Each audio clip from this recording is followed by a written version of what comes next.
My name is Joanne Whitmore. I'm 69 years old, retired architect, widowed for nearly a decade now. My husband Thomas and I designed and built this estate together. Every window, every garden wall, every custom tile in the foyer. It was our dream, and even after he passed, I stayed here, maintained it, protected it, loved it. So imagine the feeling, standing on the patio of your own home, only to be told you're no longer welcome. It was 1 week before the wedding. The estate was buzzing with florists, decorators, planners, all preparing for the big day. My son, Mason, was getting married, right here. On the grounds of the $4.2 million estate I still legally owned. I stood there with a tray of lemonade. Something I always used to do when Mason was little and played outside with his friends. Old habits don't fade. But as I approached the group, one of the young staffers, barely 20 if that, looked at me with hesitation. Ma'am? The bride said this is a family-only wedding. Maybe it's best if you don't hang around too much. My heart didn't break. It cracked slowly, the kind of crack you don't feel at once, but you know it'll echo later when no one's around. I looked at her. She couldn't meet my eyes. Then I turned to Mason, my only son, who was standing by the rose trellis, adjusting his cufflinks. He saw me. He saw everything. But instead of stepping forward, instead of speaking up for me, he looked away. And then Angela, the bride-to-be, walked over in her sleek designer outfit, holding a clipboard like she owned the place. She didn't greet me. She simply smirked and said, "The greatest gift you could give us would be to disappear during the wedding. Just a week." Surely that's not too much to ask. The air tightened around me. The sun, so warm a second ago, suddenly felt like a spotlight I hadn't asked for. Angela's eyes scanned the estate, the grand staircase, the lake view behind us, and then landed back on me with something close to calculation. I looked at her, calm, controlled. I've learned that silence can often speak louder than shouting. Then I said quietly, "You know this house? The one you're using for the venue? It's still legally mine." Just so you know, she froze, just for a beat, then flashed a smile like it was all a game. I didn't say anything more. I simply turned, walked back into the house, past the antique oak furniture I polished every weekend, past the photos that had mysteriously been removed from the hallway. Photos of me and Thomas, of Mason when he still called me Mama. In my room, I closed the door gently, sat at the edge of the bed, and I knew. This wasn't about just a wedding. This was the beginning of something I had been avoiding. A truth too painful to look at. Until now. My son had chosen her, and not just in marriage, but over me, over his past, over the hands that once held him when he was sick, scared, or just needed comfort. I didn't cry. Not then. Grief would come later, but what rose in me first was clarity. They didn't want me around? Fine. I'd give them exactly what they asked for, but I wouldn't leave in shame. No, if I disappeared, I would do so on my own terms. And when they returned from their honeymoon, it wouldn't be to this estate. Because I had just made a quiet phone call, one that would change everything. I wasn't always alone in that big estate. Years ago, it was a home built on hope and quiet joys. Richard and I had bought the land when it was just a sprawling patch of weeds and soil.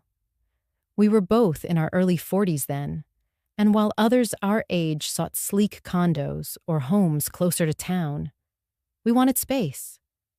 Space for roses, for oak trees, for long Sunday mornings on a porch we hadn't even built yet.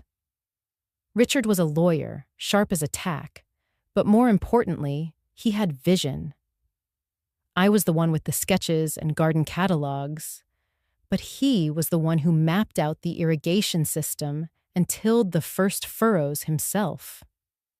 "We're not building a house," he said one night, as we sat on folding chairs amid drywall dust. "We're planting a future." And we did. One rose bush at a time. The climbing Joseph's coat roses near the front porch. We planted those the year Mason was born. Richard said their warm hues reminded him of holding his newborn son in the morning light. By the time Mason turned 12, their vines had crawled across the trellis and kissed the roofline.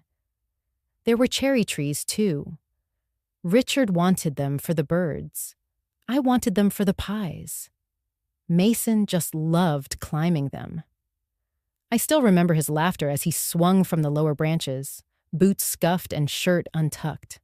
He had his father's eyes, and when he smiled, it was like seeing both our lives reflected back. After Richard died, pancreatic cancer, swift and brutal, everything grew quieter. But the roses still bloomed, the trees still bore fruit, and I, with aching joints and an empty bed, found solace in the routine, pruning, mulching, planting tulip bulbs. Mason visited often at first. He helped me repaint the shutters once, in a shade of navy Richard had loved. He brought over soup when I caught the flu, showed me pictures from his job at the architecture firm, hugged me longer than usual on his dad's birthdays. He even talked about one day restoring the old barn on the back of the property into a guest house. But then Angela came into the picture. I remember the first time Mason brought her home. She had the kind of beauty you see on magazine covers. Elegant, poised, with a smile that didn't quite reach her eyes. She complimented the house, though she barely looked at it, said the roses were quaint. Over dinner, she steered conversations toward travel and designer labels, her fingers always hovering around her wine glass, but rarely sipping. When I asked about her family, she offered tight answers. When I shared stories about Richard, she glanced at Mason as if to say, "Is she always like this?" Still, I tried. I really did. I even offered to share some family recipes, hoping we could bond over cooking. She politely declined, said she was more into clean eating and had a private chef she preferred.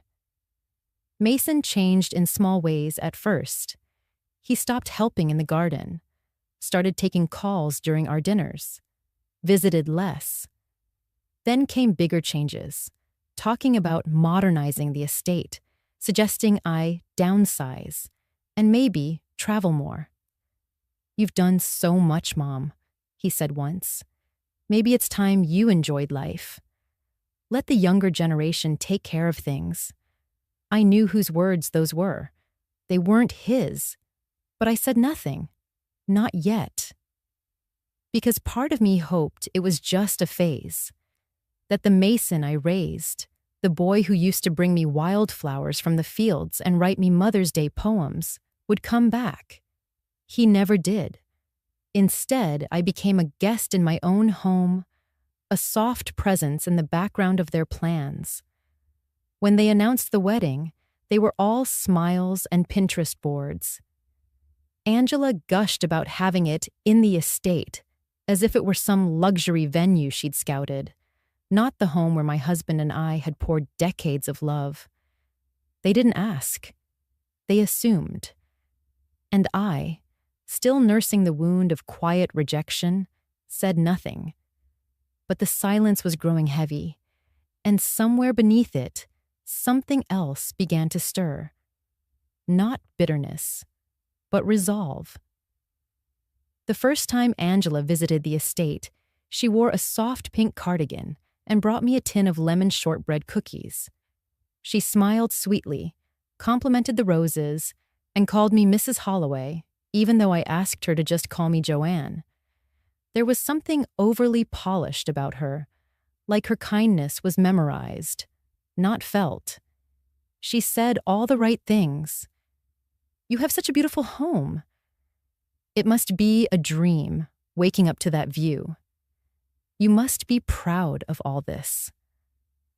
I remember noticing how her eyes scanned the walls, the staircase, the window panes, not with warmth, but calculation.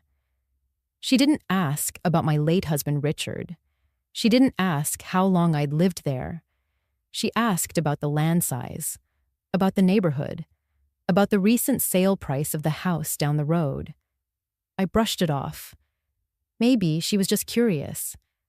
But then, Mason started pulling away. At first, it was subtle, skipping our Sunday dinners, replying to my texts with one-word answers, avoiding phone calls. I thought he was just overwhelmed with wedding planning. But soon, his tone changed. "Angela says she feels tense when she's here, Mom," he told me one afternoon, eyes flicking away. "Like you're judging her." I was stunned. I welcomed her. I baked for her. I've tried. "She says you hover," Mason cut in. "And you ask invasive questions." That hurt more than I expected. I didn't recall asking anything inappropriate, but I began second-guessing myself. Was I too present? Too eager to be involved? Then came the papers. It was 2 months before their wedding when Mason stopped by unexpectedly. He stood at the kitchen island, a manila envelope in his hands. "Hey, Mom, I need you to sign a couple of things. It's just temporary, wedding stuff, venue insurance forms. We need to show proof of ownership for the estate since the wedding's on the property. Angela's lawyer suggested it." I hesitated. "Venue insurance?" "Yeah," he said quickly, too quickly. "Don't worry, it's all standard. Just legal jargon. It's just easier if it's in Angela's name temporarily. We'll switch it back right after." The moment he said that, my gut stirred. Richard and I had built our life around this home, brick by brick, tree by tree. My name was on every deed, every receipt, every bill. Why would I transfer anything, even temporarily, into someone else's hands? Still, Mason looked tired, pressured, and I wanted peace. "I don't know, honey," I said softly, eyeing the stack of documents. He gave me a thin smile. "It's just paperwork, Mom." Don't overthink it. I didn't want to be the difficult mother, the controlling widow, the obstacle to his future. So I signed. And with the ink of my signature, something shifted in the house. Angela stopped pretending. She began giving instructions to the gardener, without asking me.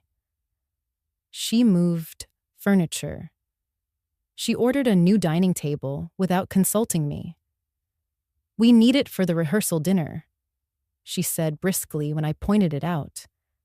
I noticed her car in the driveway more than my son's. Her perfume lingered in the hallway, and one morning, the gate code stopped working, the same code I'd used for 10 years.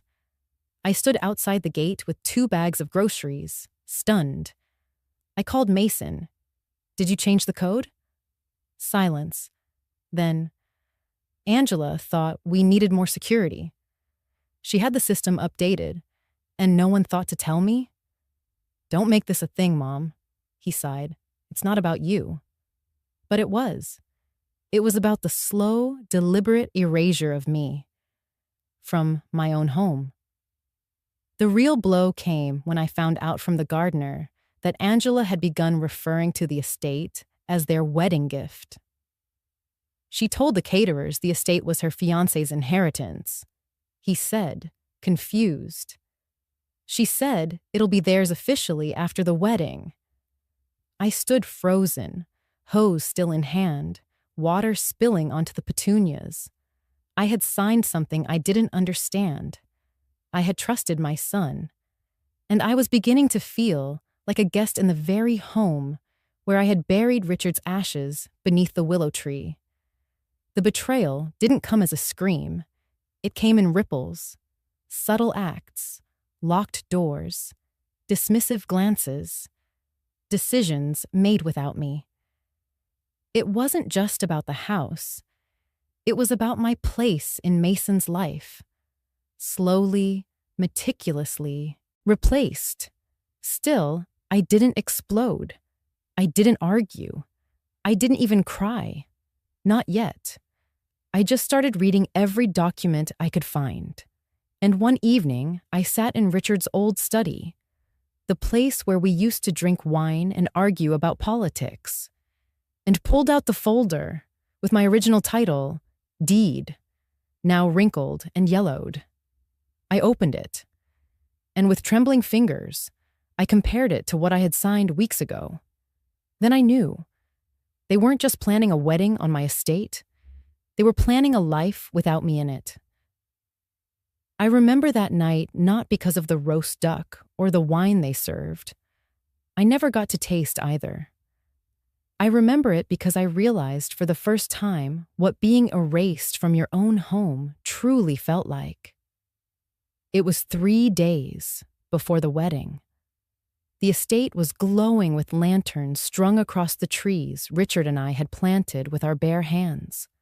Our backyard, once the place where Mason played tag with our golden retriever, now had rows of white folding chairs and manicured rose arches that smelled like betrayal.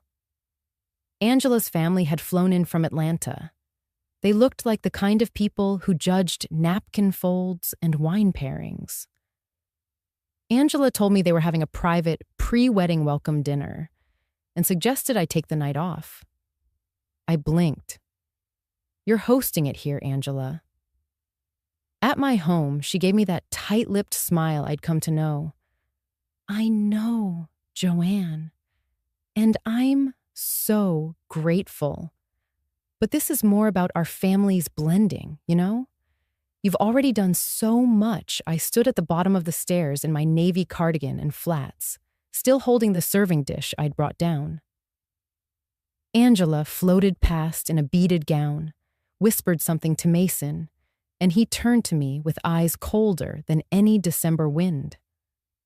"Mom," he said, avoiding my gaze, "maybe it's best if you don't come down tonight." Angela's families had a long flight, and, well, you tend to be a bit intense. It might make them uncomfortable. "Intense?" I repeated. He sighed. "Emotionally unstable sometimes. You know how you can be." My hands were trembling, but I kept the dish steady. I couldn't even find the words to argue. Instead, I turned and walked out the side door into the garden, still holding that casserole. That's how I ended up eating dinner alone on a bench under the oak tree. I watched through the windows as they laughed, toasted champagne, clinked glasses over the table Richard and I had bought from a small craftsman in Vermont. Angela saw me once. She was standing in the French doors holding her glass, and when her eyes met mine, she didn't flinch. She smiled, not warmly. No, she smirked, and then turned back inside. I took small bites of the green bean almondine I'd made from scratch. It tasted like nothing, just warmth and salt and shame. Later that night, I went back inside through the kitchen door. The guests had left. The place was spotless, too spotless. My room had been moved. My things were shoved into the back guest suite, the one with the weak heating vent and the flickering light. My name wasn't on the place card for the ceremony anymore. I wasn't even listed as mother of the groom. I'd become a non-person in the very house I helped build. But as I stood there, numb and hollow, something nudged at me. A thought. No, a memory. Richard. He always kept a binder hidden, even from me, tucked deep behind the books in the library. Not secrets, just documents, blueprints, old property deeds, estate plans. His just-in-case binder. I tiptoed upstairs, heart pounding like I was a teenager sneaking out.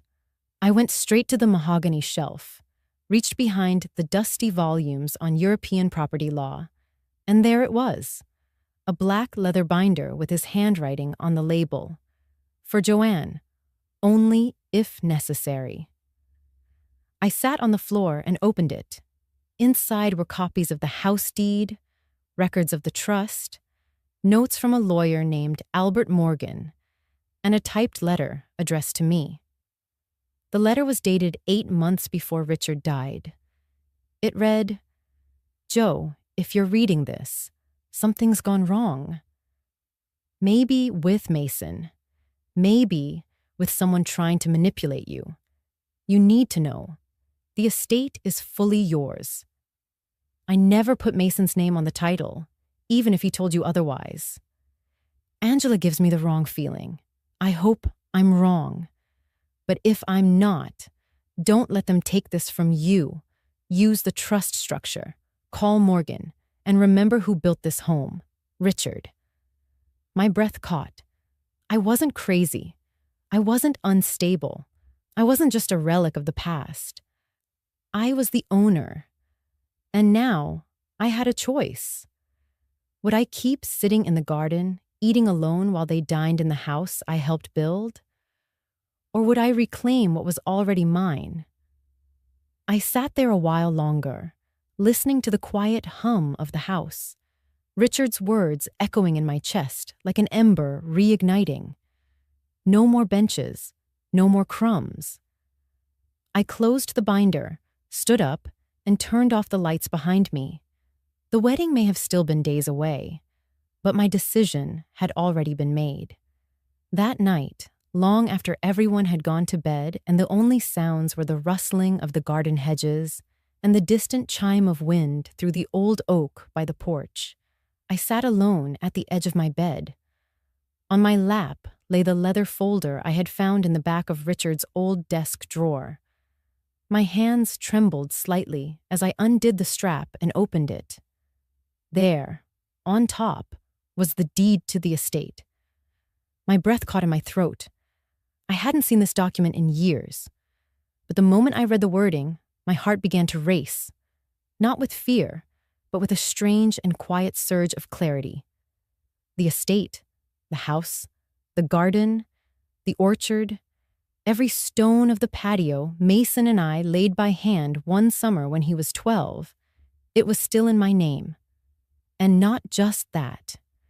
Richard had written in a clause, quietly tucked into the body of the deed, stating that any transfer or sale of the property required a notarized signature from me, separate from any marriage or familial representation.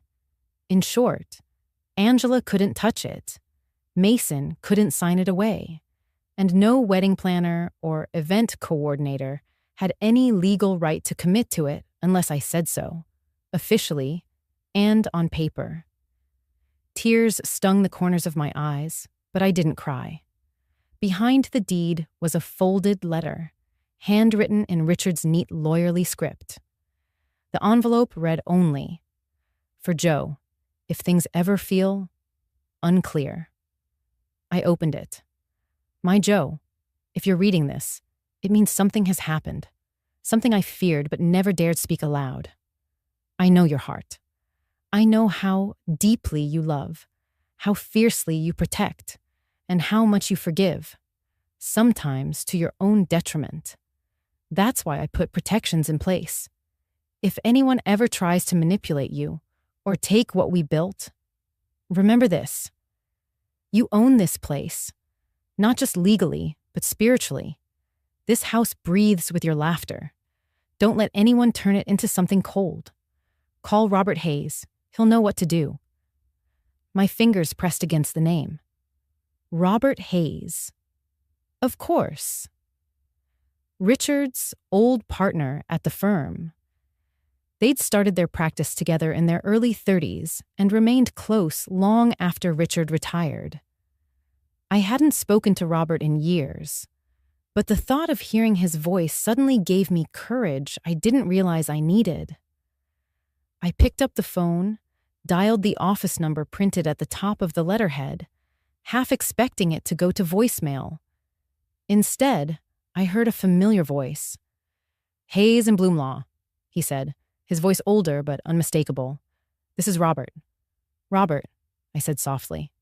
"It's Joanne." A pause. Then, Joanne Hale? Is that really you?" "Yes," I replied, my voice cracking just slightly. There was warmth in his tone immediately. "Good heavens, it's been a while. How are you? How's Mason? And that's why I'm calling," I interrupted, steadying myself. "I found a letter. From Richard. And I have the deed. Something's not right. I think I've been tricked." His tone shifted instantly. "Do you have the original deed in front of you?" "I do." "Good. Read me the clause. Subsection D, under transferability." I did. Slowly, clearly. After a long pause, Robert let out a low breath. "Joanne, this property is airtight. Richard made sure of it. You're still the sole legal owner, and without a notarized signature, witnessed and independently verified, no one can touch a single square inch of that land. Whatever they've been planning, it's not enforceable." Relief hit me like a quiet wave, but so did something else. Resolve. "Will you help me?" I asked. "Of course," he said without hesitation. "And Joe, Richard was a brilliant man. But you're the heart of that place. Don't ever forget it." As I hung up the phone, I sat for a long time in the quiet. I could hear Angela's voice from earlier that evening, echoing in my mind. The way she'd laughed at the table, sipping wine with her manicured fingers draped over the glass, talking about floral arrangements and custom string quartets, as if this estate were just some venue on loan. But now I knew something they didn't. They thought I was weak, sentimental, disposable. But I had the deed. I had the law. And most of all, I had the truth. And I was done being silent. The morning after I met with Richard's old attorney, something inside me shifted. I didn't feel scared anymore. I felt still, like a lake before sunrise. That stillness wasn't numbness. It was clarity. Years of loving quietly had taught me how to observe. Now, I would apply that same quiet patience, but with purpose. I began by photocopying every legal document in the folder Richard had left. I took them to the local UPS store and made 3 certified copies. One I left in a safe deposit box at the bank. One I handed to Mr. Fenwick, the lawyer. The last I hid under a loose floorboard in my old sewing room, beneath faded fabric scraps and rusted bobbins no one would think to look through. Next, I changed the login credentials to the home's smart system. Richard had upgraded everything years ago. Doors, lights, climate control, cameras. It had always been a source of pride for him. "Joe," he used to grin, "if I croak before you, at least the house will keep you company." I smiled bitterly as I watched the app screen update with new security codes. From now on, I would know exactly who came in and out of the house. Angela had insisted on hosting the wedding reception here. "It's so charming, like a vintage Pinterest board," she chirped on a call with the planner. The irony of praising the place while plotting to take it never escaped me. I'd stayed silent then, but now, silence became strategy. I made a quiet appointment with Gregorio, the groundskeeper who had tended to the roses for over a decade. He used to bring his granddaughter sometimes, and I'd let her pick strawberries near the back fence. There was still trust between us, more than I had with my own son. We sat on the wooden bench under the arbor Richard built. "Gregorio," I said gently, "do me a favor. On the day of the wedding, I want everything to stop. Sprinklers, lights, catering access. Nothing should function unless I say so. Quietly. No announcement. Just off." He looked at me, surprised, but didn't ask questions. "Si, Senora Joanne. I'll make it." So that was all I needed. One loyal witness. Angela, of course, remained in her performance mode. She emailed me a list of acceptable wardrobe options for the wedding, suggesting I stay away from bold colors. I didn't respond. Mason barely spoke to me unless it was to confirm some logistical detail. He acted like I was a tenant overstaying my welcome. I started to wonder if he even realized what he was doing anymore, or if Angela had made him believe that all this was normal. But I wasn't focused on their behavior now. I had entered another state entirely, like I was watching a play from backstage, already knowing the ending. I prepared everything down to the hour. I notified the bank to flag any attempts to refinance or transfer the deed. I added alerts to my email for any legal filings related to the property. I even hired a photographer, not for the wedding, but to discreetly document the house and grounds before the event, in case Angela tried to sue for damages later. On the surface, I smiled. I nodded at meetings. I offered tea. But inside, I was building a chessboard. Every move calibrated. Every step one breath away from checkmate.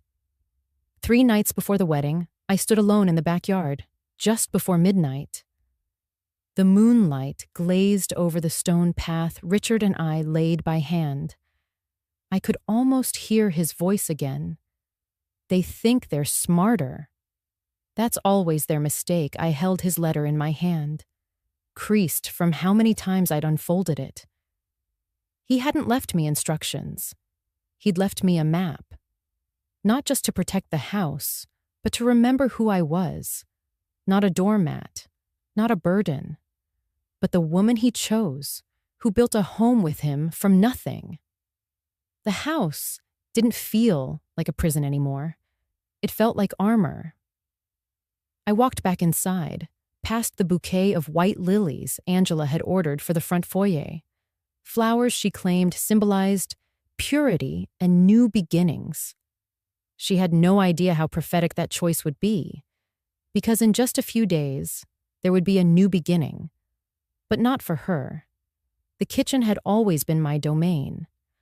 For over 3 decades, it was where I brewed comfort into stews and simmered silence into Sunday roasts. That morning, the house was abuzz. Planners walking in and out, ribbons measured, wine bottles lined up on marble counters like obedient soldiers.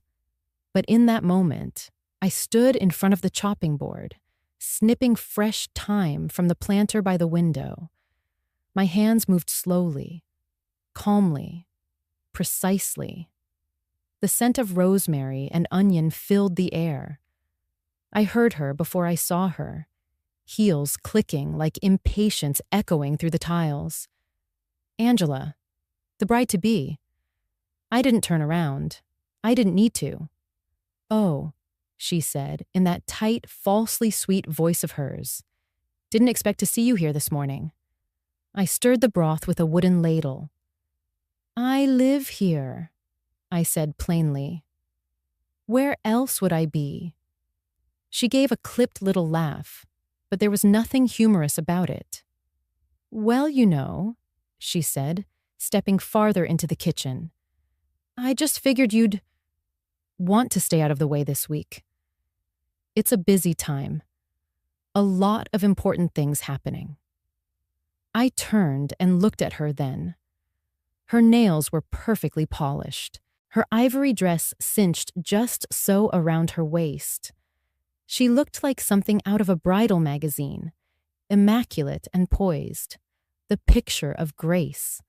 But her eyes held something sharp, like the edge of a knife hiding in lace. "Don't you have somewhere else to be, Joanne?" she added, smiling too wide, like it was a joke.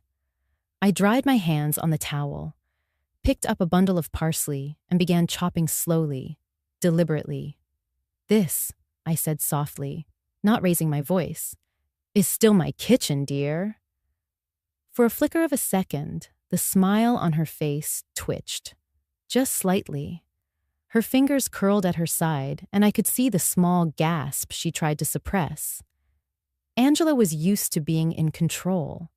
She wasn't used to people meeting her edge with silence.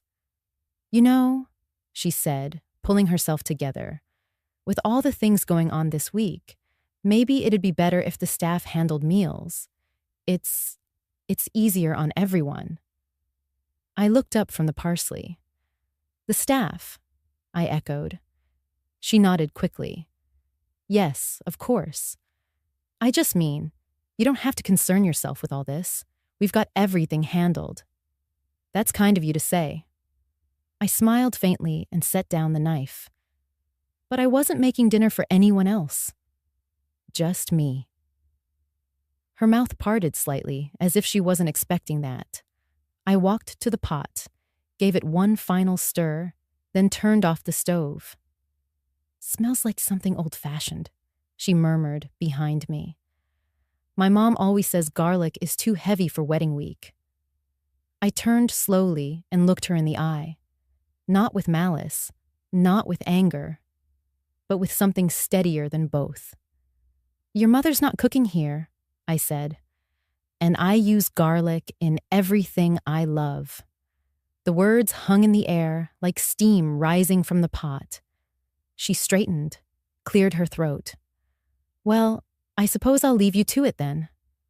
She made a turn and walked out, faster than she came in. But I knew better. She'd be back. Maybe not into the kitchen, but into whatever room she thought she could claim next. That night, I ate alone. At the far end of the long dining table, I had polished every Thanksgiving since Mason was a toddler.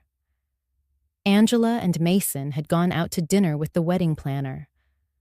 I sat with my bowl of soup and a slice of sourdough, listening to the sound of the grandfather clock in the hallway tick its slow, defiant rhythm. In that moment, I realized something. She wasn't just marrying my son. She was trying to inherit a life. But a home isn't just bricks and square footage. It holds memory in the floors, dignity in the kitchen walls, and stories in the garden beds. And I had lived every line of it. The next morning, I saw the arrangements being changed. The florals were no longer roses from the estate grounds. She'd ordered orchids from Miami. She had the gardener move my heirloom benches from the ceremony area to make space for a modern photo. Booth control. Control. Control. Let her think she had it. Let her think she was winning, because I already knew something she didn't. That recipe she couldn't quite recognize in the kitchen yesterday, it wasn't just dinner, it was a beginning. The air that morning was oddly still. I had just finished arranging fresh gardenias in the foyer, my late husband Richard's favorite flower. He used to say the scent made the whole house feel like home. I took a step back, admiring the quiet elegance of it. It was the kind of small touch he would have appreciated. I didn't hear Mason come in. He stood behind me, stiff and awkward. He had his hands in his pockets, shifting his weight from one foot to the other, just like he used to do when he broke something as a boy and didn't know how to confess. "Mom," he said. I turned slowly. "Yes?" He cleared his throat. "Angela and I were talking." I nodded but said nothing. I already felt the pit in my stomach widen. Mothers know. We always know. And we think, he continued, not meeting my eyes, maybe it'd be best if you stayed somewhere else this weekend, just to avoid any tension. There it was. I looked at him, really looked. The son I had raised. The boy who used to fall asleep on my lap after story time, who used to bring me dandelions in spring and ask me to make a wish. Now standing in front of me, asking me to disappear from my own home like some inconvenient ghost. I took a slow breath, let it settle. My hands, still holding the garden scissors, didn't tremble. I see, I finally said, my voice calm. It's not personal, he rushed to add, sensing the gravity of what he'd just said. She wants everything to go smoothly. You understand, right? Of course, I said. His shoulders dropped slightly, relieved that I hadn't made a scene, that I was, as always, the agreeable mother. But then I turned to face him fully and walked forward, closing the space between us. I looked him in the eye, steady and unblinking. But Mason, I said quietly, if I leave, the house leaves too. He blinked. What? I placed the scissors down gently on the entry table, then crossed my arms, not in anger, but in finality. If I'm not welcome here this weekend, neither is the venue. You'll need to inform your 200 guests that they'll need to bring tents. Wait, Mom, what are you talking about? I offered him a small smile. Not warm, not cruel, just real. This house, I said softly, still belongs to me. Legally. Every inch of it. And I've already instructed the gardener, the caterers, and the valet company to stand down. Quietly, he stared at me, dumbfounded. You can't do that. We already paid. No, I cut in gently. You didn't. I did. And the contracts are still in my name. He opened his mouth to protest again, but there was nothing he could say. Because for once, I wasn't pleading. I wasn't explaining. I wasn't folding myself smaller just to keep peace. I was simply standing.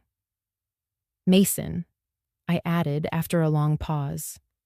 Do you remember when you were 7 and tried to build that soapbox car in the garage? He blinked, confused. You gave up when it got hard. Screamed. Kicked it. Said it wasn't worth it. But your father and I sat with you for hours, helping you understand the bolts, the weight, the angles. We didn't let you quit on something that mattered, because we knew one day life would test you harder than a wooden car on wheels. He didn't speak. Well, I said softly, this is one of those tests. His mouth tightened. Angela's going to be furious. I tilted my head slightly. She already is. He looked away. There was a long silence. Then quieter. You're really going to ruin my wedding over this? I let out the softest breath. I didn't ruin anything. I simply declined being erased. For the first time, his bravado faltered. He walked past me toward the door, paused, then said, You've changed. No, I replied gently. I've just stopped apologizing for existing. He left without another word. I stood alone in the quiet house, the morning sun spilling golden light across the entryway floor. Outside, the gardenias remained still. Inside, I had never felt more present. The house was unusually quiet that evening, wrapped in that kind of heavy silence that falls before a storm. I waited until I was sure they were all asleep. Angela with her glowing face masks and bedtime affirmations. Mason most likely on the balcony, checking guest lists and drink orders. Then I slipped on my cardigan and stepped out. The gravel path crunched softly under my shoes as I made my way to the rose garden. It had been years since I truly walked through it. Not just to glance or water, but to see. The white roses were still blooming, not as proud as they once were, but still alive, still reaching. I knelt beside the old stone bench, ran my fingers through the petals. "Richard," I whispered. This was his place. Not just the garden, but all of it. Every arch, every hidden pond, every stained glass window. He had built this home not as a monument to wealth, but as a cradle for family. And these white roses, he planted them the day Mason was born. "One day, this place will be yours," he told our newborn son, cradled in his arms, standing right here under the stars. I could still hear his voice, calm, assured, and so proud. But what neither of us had known was that Mason would grow up and hand over the keys of his heart to a woman who saw homes as assets, who called my garden shabby landscaping and asked if we could pave over it for a cocktail tent. I pulled a few weeds gently from around the rose base. The soil was still soft, still breathing. I pressed my palm to the ground. I didn't cry. I wanted to, but something steadier held me, a knowing, a quiet strength that had settled into my bones like the roots of those very roses. This house wasn't Angela's stage. It wasn't Mason's PR prop. It was our family's legacy, and I was still here to guard it. Back in the house, I had already packed a small overnight bag, just enough for one night. My toothbrush, my scarf, a thermos of tea. No drama, no confrontation. Let them believe I'd stepped aside. I didn't go far. Just down the curved driveway, past the gate, to where the old tree shaded the entrance path. I parked my car there and reclined the seat. Rolled the window halfway. It was chilly, but bearable. I sipped my tea, listening to the distant murmur of final wedding preparations. A rental van beeped as it backed up. Some servers joked loudly near the tent. And still, not one person realized I had left. No one noticed the lights off in my bedroom, or the absence of my steps in the hallway. In a way, I felt invisible, but also free. From this distance, the house looked like something from a postcard. Glowing under string lights, trimmed hedges perfectly lined, the windows polished to sparkle like stars. They had polished every surface, but not the soul of the place. That still lived in memories, ones they couldn't understand or erase.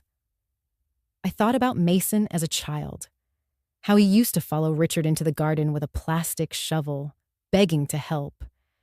How he'd once planted a single red rose among the whites and proudly declared, "This one's for Mama." He was 6. Now he wanted me gone, for the weekend. Just to avoid tension, he said. "No, son. What you wanted was a clean slate. A wedding unblemished by the presence of a mother who still remembered who you used to be." I curled up in the seat and pulled the scarf tighter around me. The moonlight danced on the windshield.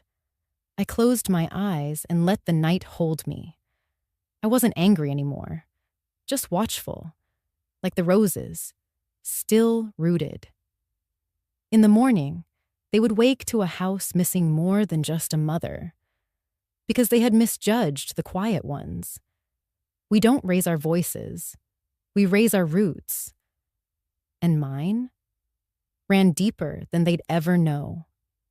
I woke up with the early sun warming the windshield of my car. My back ached slightly from the reclined position, but there was something peaceful about watching the morning dew collect on the rose bushes just beyond the gate.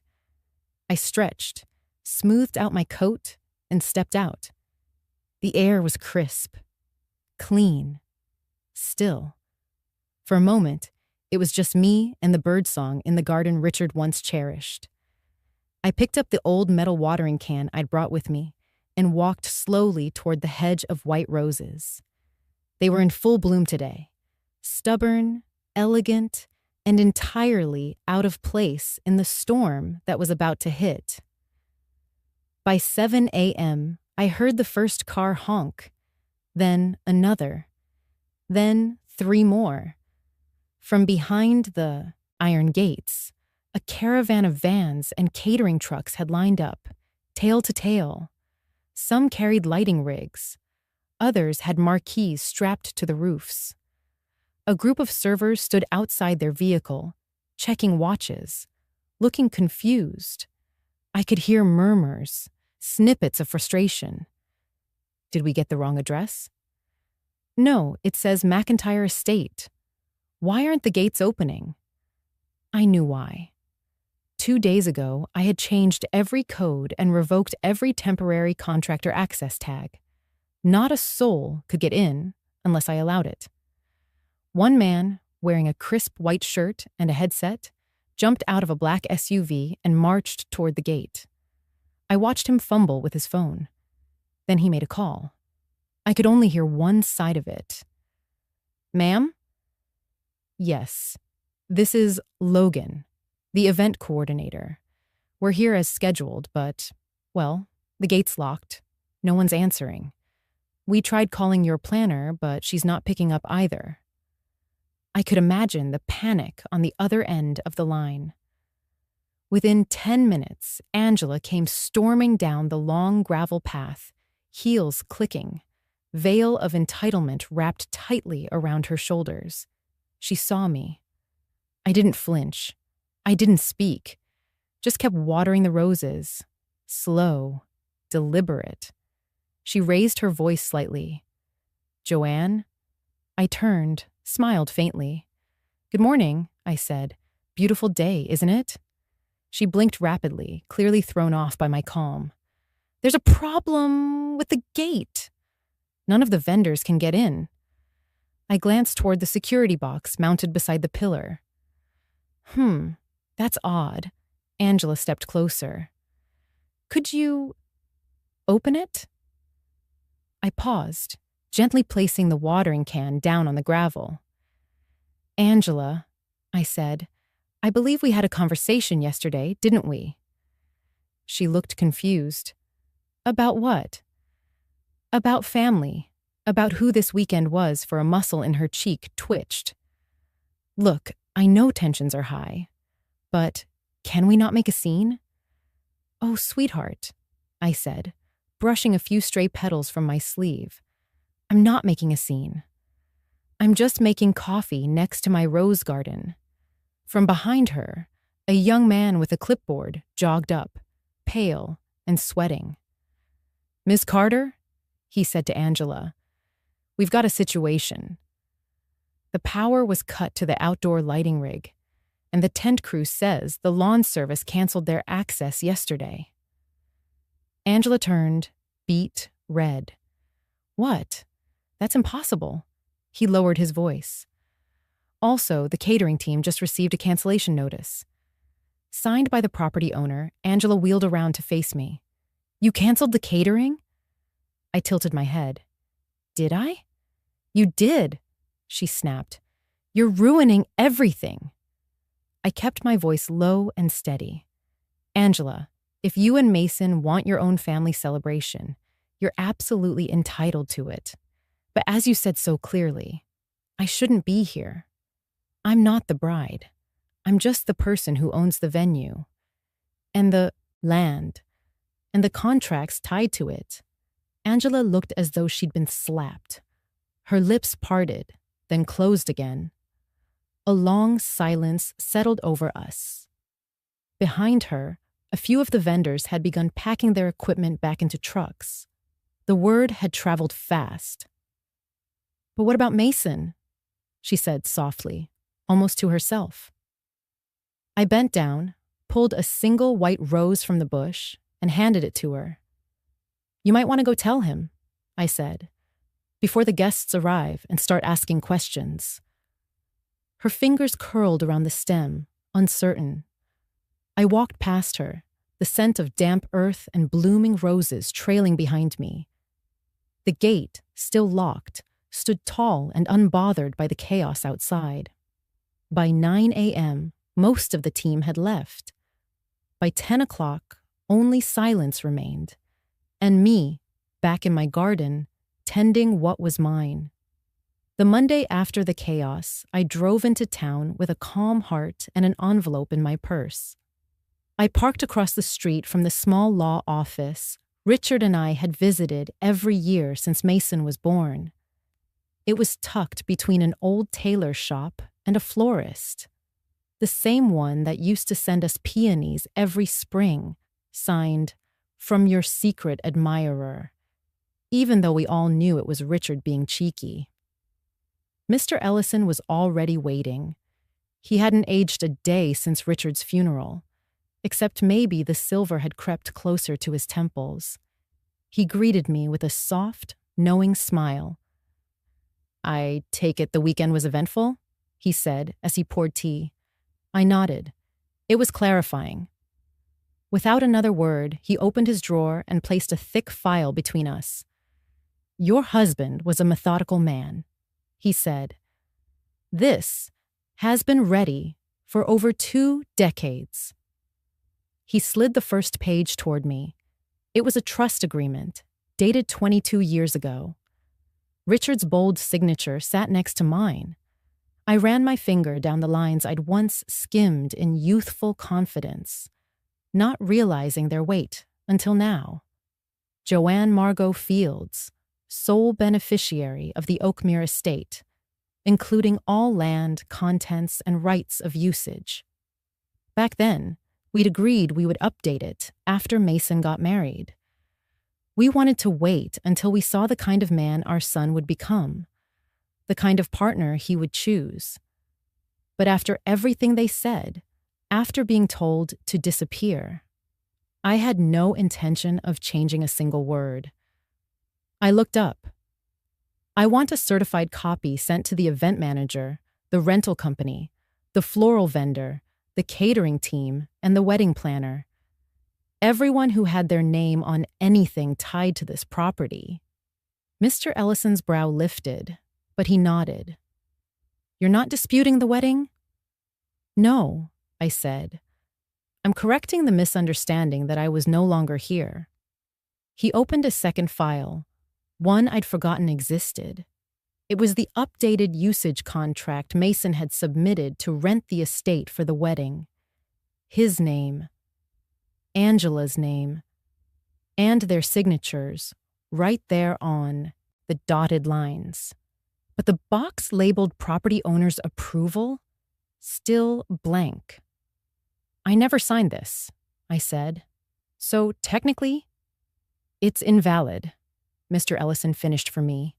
"And even if you had, the clause your husband added still stands." He tapped the fine print with his pen. "The estate may not be used in the absence of the legal owner. Any event held without the physical presence of the owner constitutes breach of agreement and will be considered trespassing." I remember laughing when Richard had insisted on that line. "Why would anyone plan an event in a house without the host?" I had asked. He'd winked and said, "Because one day they just might." And now here we were. And somehow, he'd known. I asked Mr. Ellison to send a copy of that clause along with the notices. No anger, no long letters, just facts, just signatures, just silence. It wasn't revenge. It was clarity. By the time I left the office, the morning light was warming the pavement. I crossed the street slowly, letting each step ground me.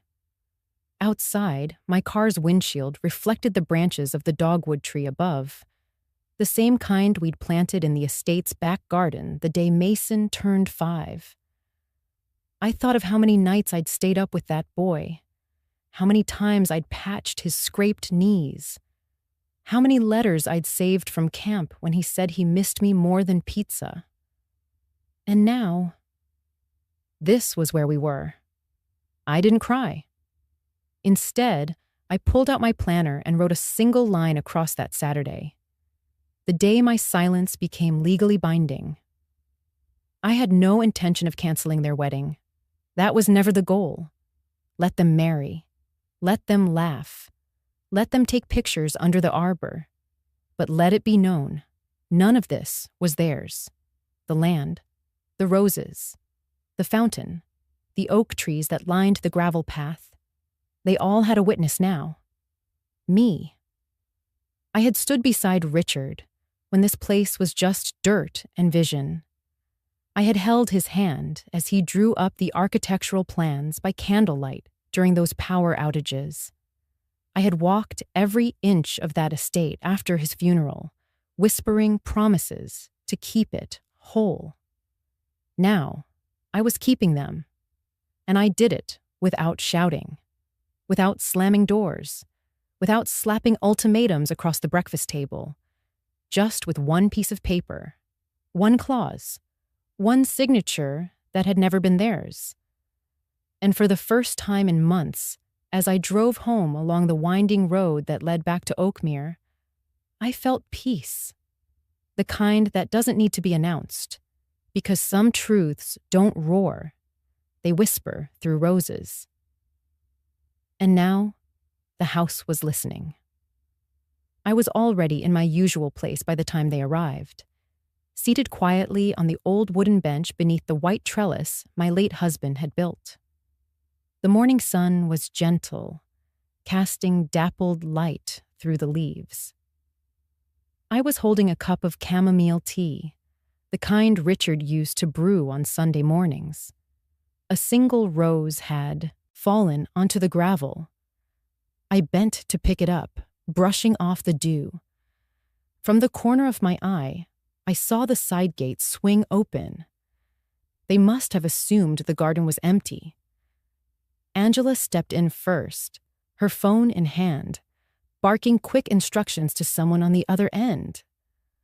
Her mother trailed behind, in a crisp beige dress and pearls, her eyes scanning the grounds with a kind of practiced superiority. I stayed still, letting the ivy and rose bushes shield me. "This is where we'll set the main bridal portraits," Angela said, gesturing broadly at the trellis, unaware I was just steps away. "We'll do a few with the flower girls here. And no, we're not including his mom. She gives off, thrift store energy." Her mother chuckled in agreement. "She's just going to age the whole look. Better she stays in the background, if she even shows up." My fingers tightened around the teacup handle. I inhaled slowly, letting the scent of roses ground me. Then, still seated, I spoke. "You might want to reconsider the lighting," I said evenly. "This part of the garden tends to be in shade by 3 p.m. Angela froze mid-step. Her mother turned so quickly her heels clicked against the stone. I stood up slowly, dusted my skirt, and walked into the light. Angela's eyes widened as she recognized me. The color drained from her face. "I didn't see you there," she stammered. "I noticed," I replied calmly. "But I did hear you." Every word Angela opened her mouth, then closed it. I took another step forward. Not aggressively, not threatening, just present. "You're a guest here, Angela," I said. "Let's not forget who the host is." Her mouth twitched. She glanced toward her mother, who was now studying me more closely, perhaps remembering the headline in the regional business paper, or maybe connecting the face to the last name on the deed. I didn't raise my voice. I didn't insult her, but I let each word land, like petals falling in absolute silence. "I built this garden," I continued, "or rather I protected it, for decades. You may decorate it for a day, but don't mistake that for ownership." Angela's mother leaned in and whispered something in her daughter's ear. Angela looked rattled. She didn't speak. Then, just like that, they turned. Without another word, they exited the gate they came through. Angela didn't even look back. I stood alone in the quiet that followed. The only sound was the slow trickle of the fountain Richard had installed during our 25th anniversary. I looked down at the rose in my hand again, white, full bloom, barely bruised. I smiled, and then I returned to the bench, took a sip of tea, watched the wind move through the branches overhead. For the first time in years, I felt like I was no longer an accessory in my own life. I was the gardener and the gatekeeper. The music started drifting in before noon, strings and flutes, laughter, all distant, as if the sounds were carried by a breeze that wasn't meant for me. But I knew what they were: wedding music, on my land, on my late husband's soil. They still went ahead with it, despite everything, despite the silence I'd sent through legal channels, despite the clause in the lease that clearly stated my presence was required. They chose to gamble on my silence, as if it meant defeat. I sat in my reading room with the windows open. The soft rustle of pages competed gently with the distant celebration. That room had been my sanctuary for years. Mahogany shelves lined with books Daniel and I collected, a fireplace filled with ash and memory, and the creak of my favorite armchair that had molded to my frame over decades. It was the only place in the entire estate that still felt untouched by what my son had done.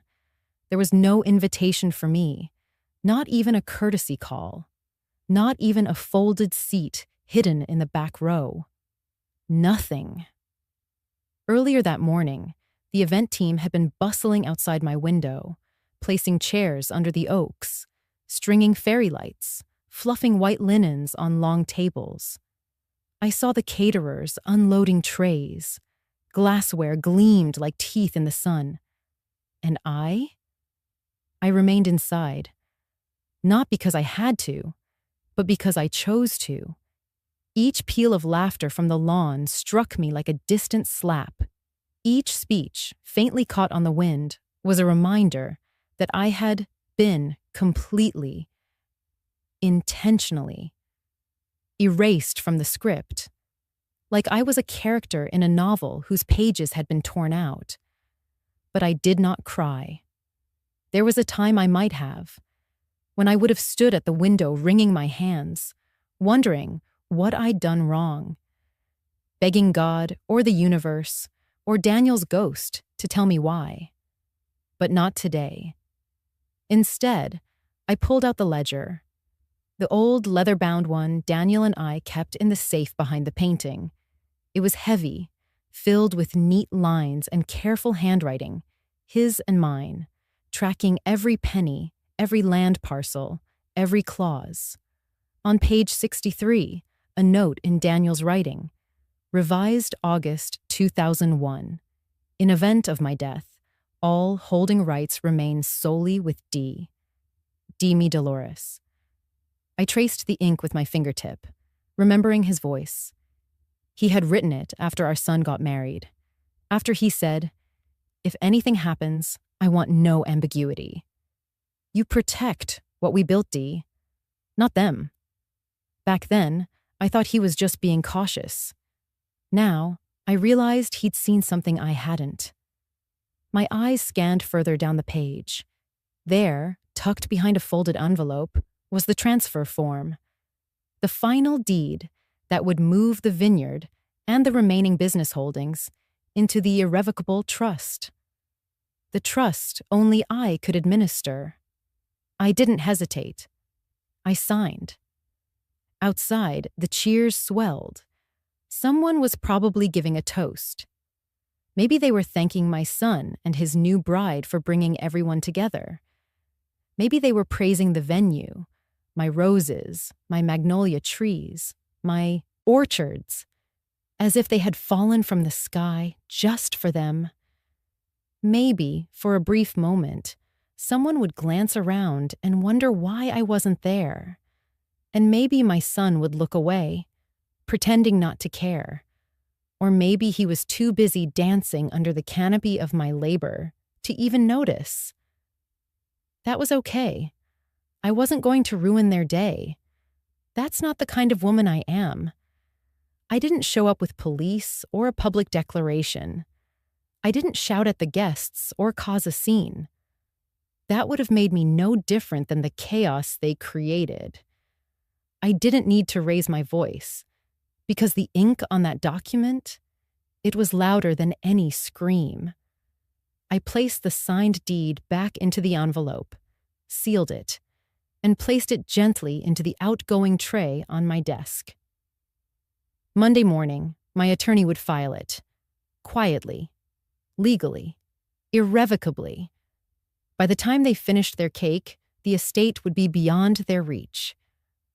I leaned back in the armchair and looked out the window. They could have had everything: love, family, history. But they chose pretense and exclusion. They wanted me gone from the picture. So I gave them exactly what they asked for. I erased myself, but I also erased them from what they thought they owned. Because if they could pretend I didn't exist, then surely they'd understand when I returned the favor. The morning after the wedding, I woke up early, earlier than usual. The sunlight filtered softly through the white curtains, casting long, warm shadows across the oak floors of my reading room. I had slept well. No nightmares, no tossing, just quiet. I made myself a cup of chamomile tea and stepped out onto the porch. The garden, still damp from last night's light drizzle, looked especially radiant. My roses were beginning to open again, as if they too had endured something and decided to bloom anyway. I had barely taken my first sip when my phone rang. The screen displayed an unfamiliar number, but something about the area code made me answer. "Hello, this is Joanne." A hesitant voice responded on the other end. "Mrs. Danvers?" "This is Talia from Everbright Events, the wedding planning team that organized yesterday's ceremony." Her voice was tense, cautious, almost afraid. I remained calm. "Yes?" There was a pause, too long to be a signal issue. Then she continued. We've received notification from the legal team that the estate owner has filed a formal objection regarding the event held on your property yesterday. Is that correct?" She already knew the answer. I let the silence sit just long enough before replying. "Yes, that's correct. I see," she stammered. "So, just for clarity, the estate's official owner is you?" "Yes. I inherited the property, the hotel chain, and the venue 5 years ago, when my husband passed. My daughter booked everything under her name, but never disclosed our relation, or that she'd been uninvited to the estate." Another pause. I could almost hear the clicking of a pen or the frantic scanning of documents in the background. I'm so sorry, ma'am. We had no idea." "That's not your fault," I said evenly. "You were misled." A few seconds passed. Then her voice lowered into something more serious. "Our legal department has advised us that hosting unauthorized events, especially when tied to fraudulent representations, violates several of our clauses. But more importantly, we're wondering how you'd like to proceed." I didn't speak immediately. I looked over the garden beds. The dew glistened on every petal. Peaceful, steady, rooted. "I won't be suing," I finally said. Talia exhaled, sharply. That's a relief. "But," I continued gently, "there will be a new clause added to all property contracts moving forward. One that explicitly prohibits both of them, and any business they attempt to represent, from ever booking with us again." "I understand," she said quietly. No press, no confrontation, no social media drama, just a quiet redirection of access, I added. They chose to remove me from the frame. I'm simply ensuring I stay out of theirs. From now on. There was another beat of silence. Then, respectfully, she replied, "Understood, ma'am. We'll update the files accordingly." I nodded, even though she couldn't see me. "Thank you, Talia." "Have a good morning." "You too, Mrs. Danvers," she said. And again, "We're truly sorry." I ended the call. No satisfaction, no gloating, just finality. I placed the phone gently down on the wooden table beside my tea. The steam still curled lazily into the morning air. Then I stood, walked toward the rose garden, and picked up the watering can. I poured slow streams of water over the soil, humming a little song from years ago. My husband used to whistle it when he trimmed the hedges. Every petal absorbed the moisture like it had been waiting for me. Like they knew. Behind me, the estate stretched silent and still. No more rented chairs, no more strings of fairy lights, no more laughter from those who'd forgotten the hands that once fed them. Only the roses remained. And me. I didn't need to tell anyone what had happened. The soil would remember. The walls had heard enough. Justice didn't always wear a robe or arrive with a gavel. Sometimes, it came through contract clauses and the quiet refusal to let yourself be used again. That morning, I didn't look back at the mansion. I didn't think about the wedding. I just focused on the garden. My garden. Because at some point, you stop asking why they did what they did, and you start asking what you'll grow from it. 3 days after the wedding, I heard the doorbell ring at precisely 9 a.m. I was folding linen napkins I had embroidered years ago, not for any guests, just because I liked the order it brought me. I walked to the door slowly. When I opened it, there they were, my son, his wife, and a tall man in a charcoal suit carrying a black leather briefcase. "Mom," my son began, his voice unusually measured. This is Mr. Danvers. He's our lawyer." I said nothing, only glanced at the woman beside him. Angela avoided my eyes. Her lipstick was smudged at the corner, and her pearl earrings didn't quite match. "We think there may have been a misunderstanding," my son continued, "about the ownership of the estate." I tilted my head. "Misunderstanding?" He cleared his throat. "The land, the venue, and the house. We'd like to clarify a few things." Legally, I nodded gently and stepped aside. "Come in." They followed me into the sunroom. It was quiet, too quiet. Even the roses outside seemed to hold their breath. I gestured toward the chairs around the oak table. They sat, except Angela, who remained standing, arms folded. Without a word, I turned to the corner armoire and reached inside. Out came a small black strongbox. I placed it on the table. My son's eyes flicked toward it. I opened it slowly, deliberately. Inside were neatly organized documents, some yellowed with time, others crisp and recent. I laid them out in careful order. "Here," I said, "my late husband's will. The original copy, notarized next. The land deed, transferred solely to me upon his passing another paper. Ownership papers for the entire estate, including the venue, catering kitchen, parking, the adjacent guest house, and the forest line. Another, 20 years of tax records filed in my name." The room grew colder, even though the sun was bright. The lawyer leaned in to inspect the documents. He reached for the deed, his brows furrowing deeper with every line he read. After a long silence, he finally looked up at them, at both of them, and spoke with a dry, subdued voice. "She's correct. Angela slammed her purse down on the floor.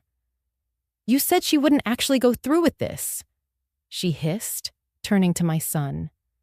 "You said she was just bluffing, that she was too old to handle this kind of paperwork."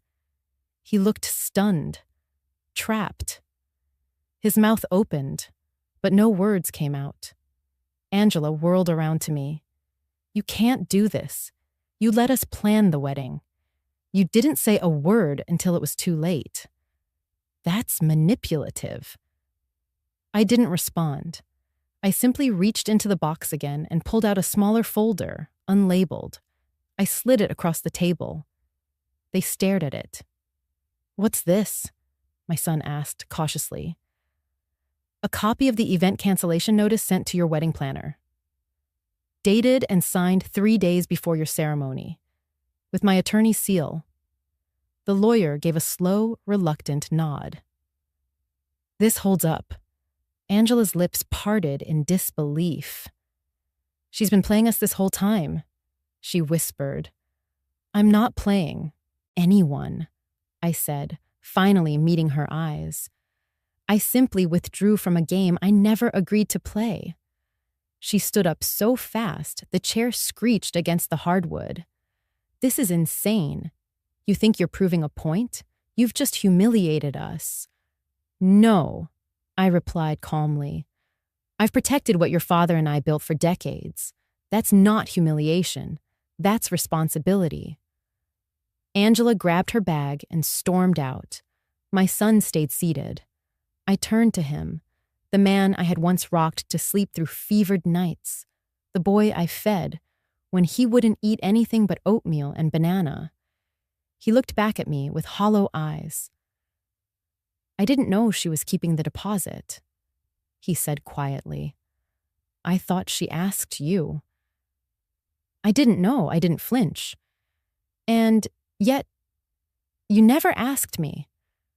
"Not once." He looked away.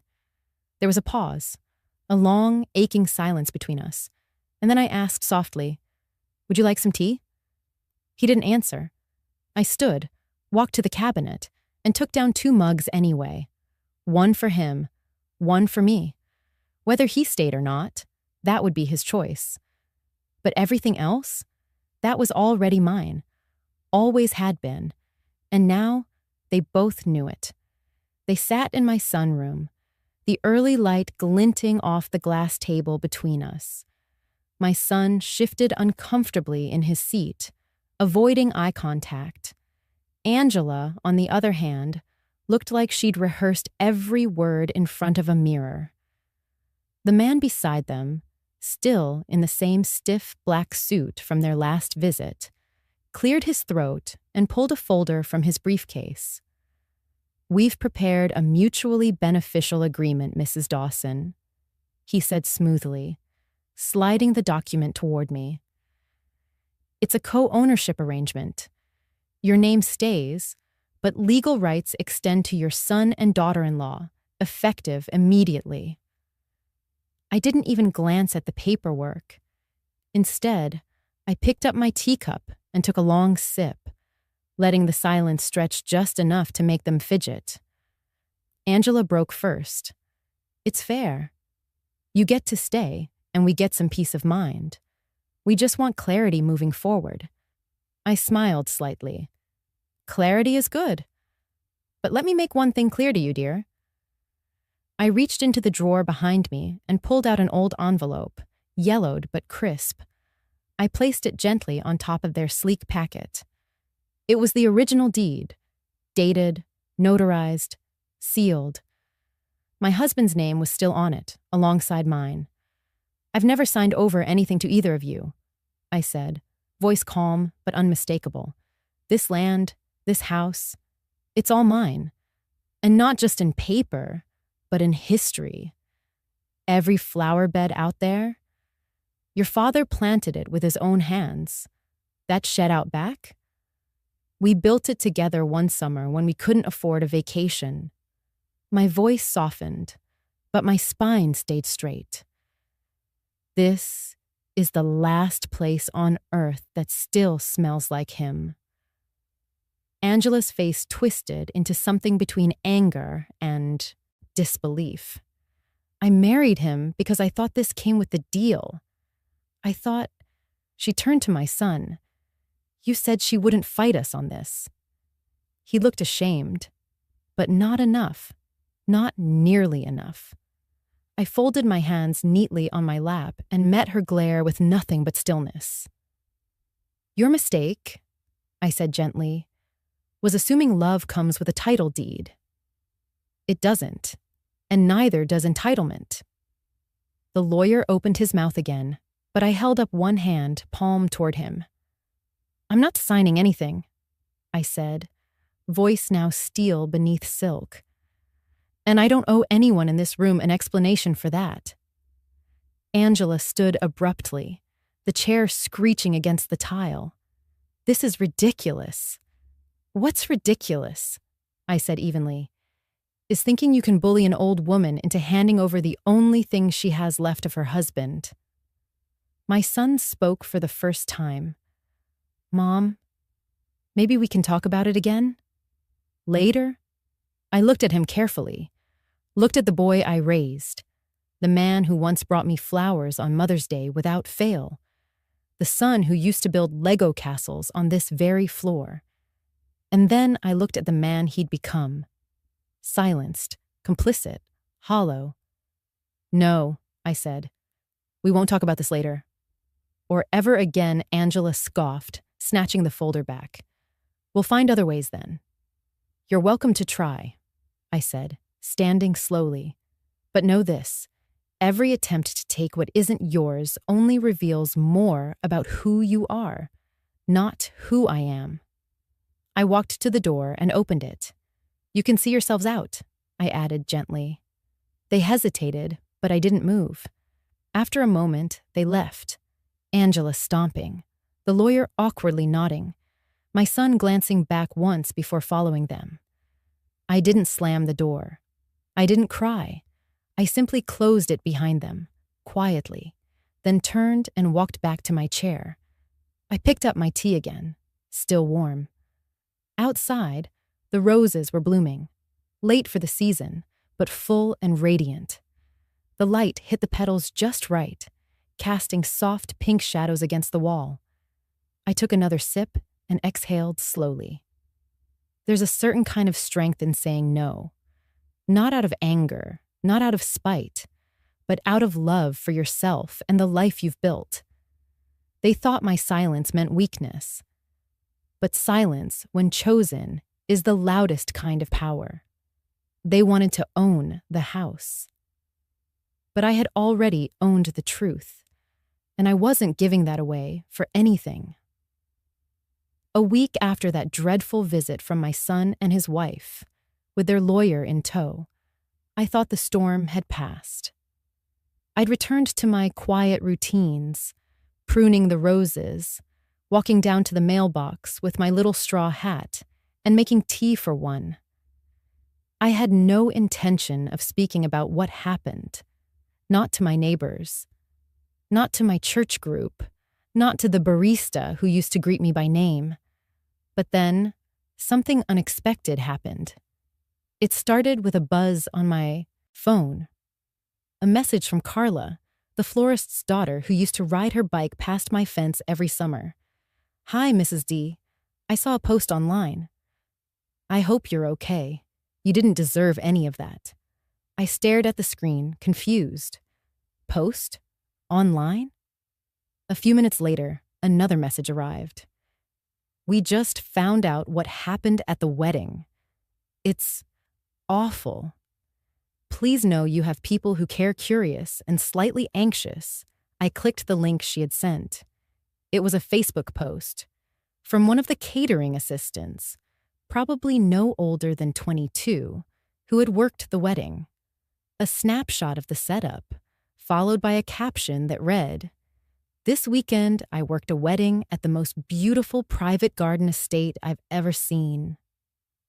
Everything was perfect. Except for one thing. The mother of the groom wasn't there, because she wasn't invited, even though it was her land. H-E-R land. I asked around. She had prepaid for everything, and then they kicked her out. She watched the wedding from inside her house. It broke my heart.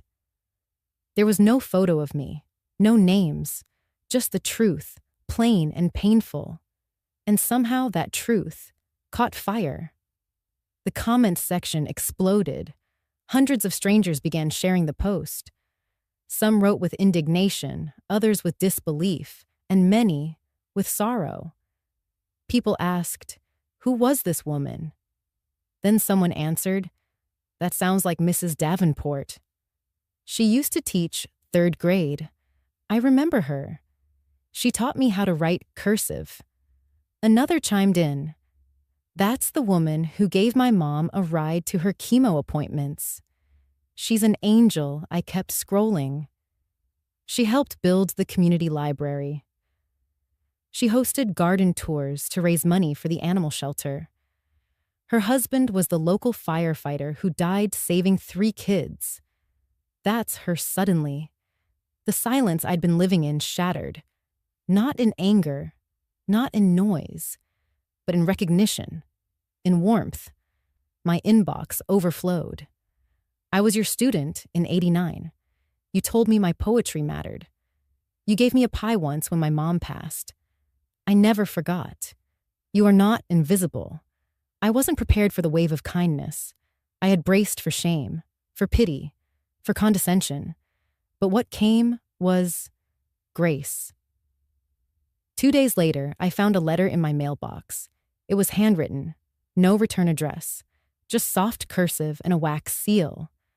I opened it at the kitchen table, my fingers trembling slightly. "Dear Mrs. Davenport, we don't know you personally, but we read about what happened. My fiancé and I are both teachers, just starting out. We've been looking for a small, meaningful place to get married, something with heart. We don't have much, but we'd be honored to say our vows in your garden, if you'd let us. No guests, no fanfare, just us, a few sunflowers, and a promise to make our marriage nothing like what we've seen in that post. With admiration, Claire and Devin." My hand covered my mouth, and for the first time in weeks, I cried. Not from humiliation, not from betrayal, but from the feeling of being seen, of being known, not for my money, not for my land, but for the quiet things, the things that had always mattered. I sat in my garden that evening, the letter pressed to my chest, and whispered into the wind, "Thank you."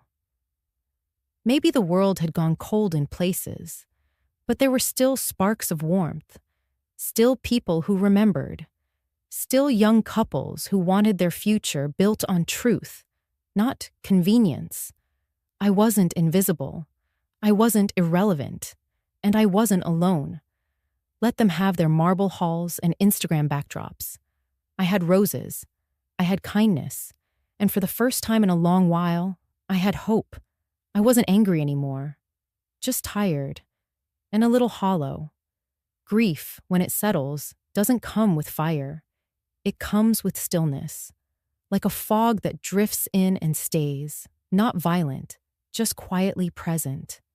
I had spent weeks replaying things in my mind, trying to find the moment where I could have stopped the unraveling. But sometimes, truthfully, there is no such moment.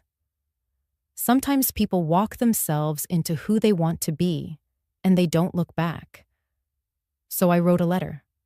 Not to demand an apology. Not to explain myself. Not even to open the door again. I wrote it because there were words in my chest that had nowhere else to go, and I didn't want them to rot in me. "Dear son," I began, "I am not angry with you. I want you to know that first. I am not writing this out of bitterness. I am not trying to shame you or even to change your mind. I'm writing this because I love you, but also because I finally love myself enough to say goodbye the right way." I paused, pen resting against the notepad.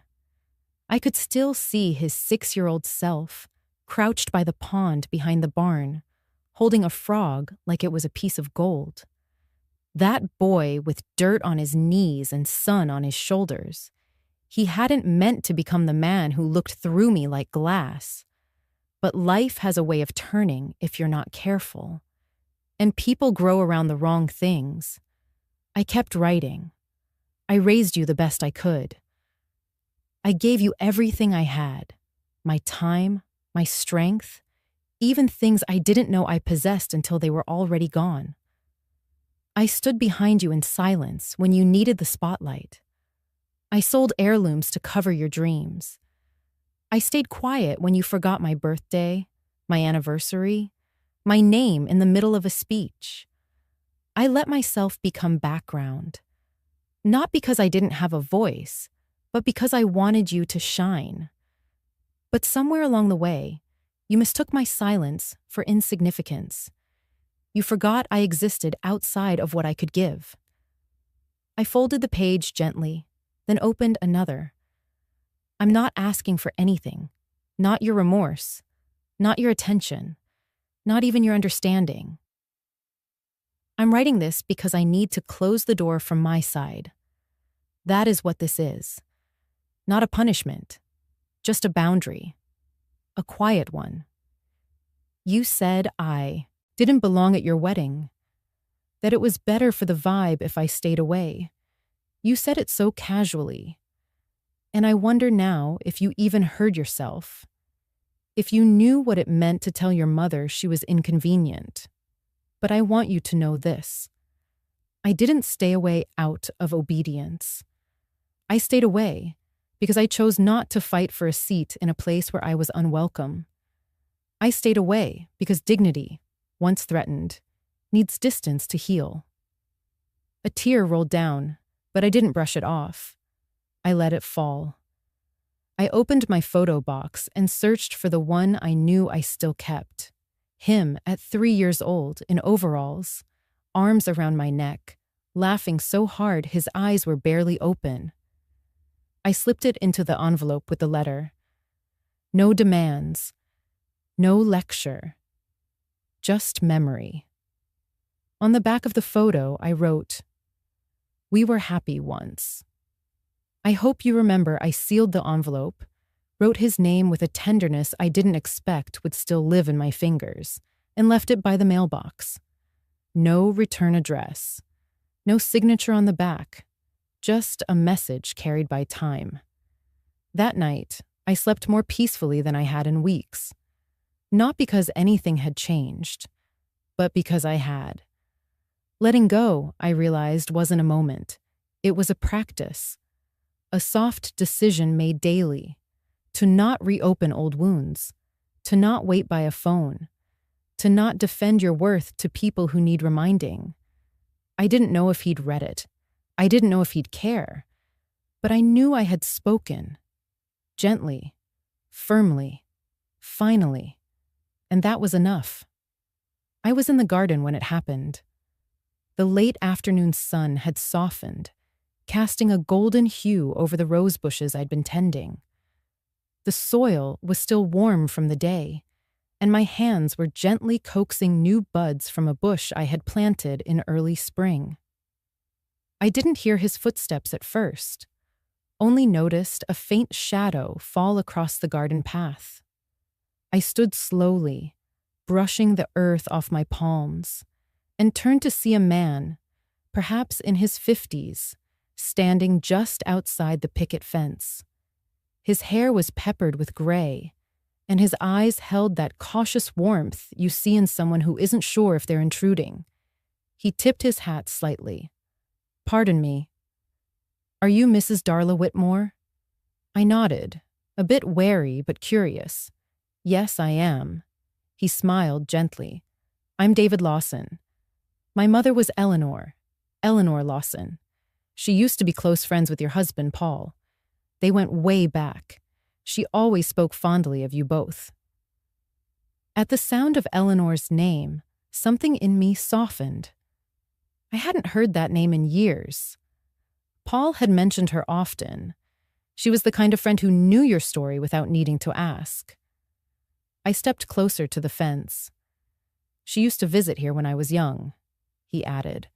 "Told me you made the best blueberry pie in all of Charleston." I chuckled. I haven't made one in years, but I'd argue she wasn't wrong. That made him laugh. A quiet, unhurried kind of laugh. The kind that doesn't need to impress. "I was in the area," he continued, "and I just felt like I should stop by.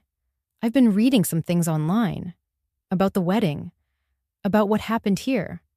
It didn't sit right with me. I blinked, so he knew. He didn't gawk or ask insensitive questions. He simply stood there, letting the silence stretch gently between us like a hammock in the wind. Eventually, I opened the gate. "Would you like some tea?" I asked. "The kind Eleanor used to like, Earl Grey with lemon." He followed me to the back porch, and we sat at the small table I'd spent most of my mornings at these past few weeks. There was something strangely comforting about his presence. Not familiar, but not foreign either. Like someone who knew the landscape of grief and tenderness well enough to navigate it respectfully. We talked, for hours, about Eleanor, about Paul, about how quickly time moves and how slowly wounds heal. He told me he'd lost his wife 2 years ago, pancreatic cancer. "Quick and cruel," he said softly, eyes fixed on the rim of his cup. "One day we were planting daffodils. The next, I was holding her hand in a cold hospital room." I didn't say anything, just reached over and laid my hand gently over his. A small act, but it felt enough. He looked up and smiled, not because it was funny, but because sometimes kindness makes people feel shy. "I never had children," he continued. "Always wanted to, but life didn't line up that way. And now, I don't know. I suppose I've got time, but not the same kind of hope." There was a shared ache in the air, but it didn't weigh us down. Instead, it felt like an understanding. Two people who had watched their roles in life change too suddenly and were learning how to exist beyond the roles they once held. When the sky began to dim and the scent of blooming roses wrapped itself around the porch, he stood to leave. "I'm glad I came," he said, pausing before stepping off the porch. "And I hope this doesn't sound too forward, but I have a small plot of land just over the hill near Deerfield Ridge. It's nothing fancy, but the soil's rich, gets plenty of sun. I've always thought it'd be a waste to let it sit empty." I raised an eyebrow. He smiled. "If you ever feel like planting more roses, or just sitting under a willow tree with a book, I'd be honored to share it." I didn't know what to say at first. I hadn't expected this kind of offer. Not today, not ever. But then I felt something. Not a jolt, not fireworks, just a settling, like a stone finding the bottom of a still pond. Peaceful, uncomplicated. So I smiled back and said simply, "Thank you, David. That's very kind." He tipped his hat again and began walking down the gravel path. The wind picked up just slightly, stirring the rose petals beside me. For the first time in weeks, I didn't feel like a shadow in my own story. Not a burden. Not a ghost haunting the edges of someone else's life. Just a woman, with a name, with hands that still loved the earth, with eyes that could still see something beautiful blooming on the other side of loss. And that, I realized, was enough. I wasn't in any of the wedding photos, not a single frame. When I stumbled upon the online album weeks later, it was filled with carefully curated moments, laughing guests, flowing champagne, picture-perfect sunsets. But there was no trace of me, not even in the background. It was as if I had never existed in their story. But strangely, I didn't feel hurt this time. I had my own photos, Photos of me with my rose bushes in full bloom, of me sipping tea with morning light spilling through the kitchen window, of me kneeling in the dirt, hands covered in soil, planting new lavender around the porch. I didn't need to be part of their glossy narrative anymore. My life wasn't something to be cropped out. It just didn't need their frame to feel whole. The house was quiet again, the kind of quiet that once made me feel invisible. Now it felt sacred.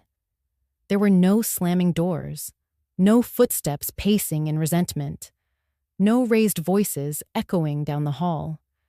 Just the soft rustle of trees outside my window, the occasional creak of the old floorboards, and the steady rhythm of my breath. The emptiness had changed. It no longer felt like a hollow reminder of everything I had lost. It felt like space. Space to breathe. Space to remember who I was before being someone's mother, someone's wife, someone's caretaker.